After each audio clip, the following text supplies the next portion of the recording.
Tutti noi parrucchieri, il 50% dell'incasso lo diamo in beneficenza per comprare questo casco che costa 60.000 euro. Anche i parrucchieri del Veneziano fanno parte dei 200 tra trevigiani e padovani che hanno deciso di partecipare a Diamo un taglio alla sofferenza, la raccolta fondi finalizzata all'acquisto di caschi anticaduta capelli per le pazienti oncologiche sottoposte a cure chemioterapiche.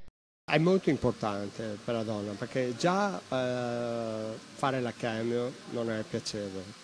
Non è piacevole perché psicologicamente crolla. Poi trovarsi anche senza capelli non riesce a... Allora è l'unico gesto che riusciamo a fare tutti assieme, parrucchieri, non parrucchieri, abbiamo anche tante altre attività che hanno aderito, per regalare un grosso sorriso a tutte le donne. Soprattutto oggi, una giornata bellissima, l'8 marzo, viva le donne sono straordinarie e quindi da sempre cerchiamo di dare serenità e felicità.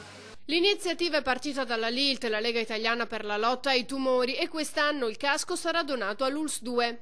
Questa possibilità che viene data alle donne è una possibilità chiaramente per far affrontare quello che è il percorso della malattia in un modo più sereno, molto più che si piacciono di più. E ricordiamoci che non è una questione del dare per il giorno, è il dare sempre. La concomitanza dell'iniziativa con l'8 marzo è altrettanto importante perché dà un significato particolare. Ricordiamo comunque che l'8 marzo non è una festa, è un ricordo di una disgrazia che ha fatto sì che abbia evoluto il pensiero nei confronti delle donne.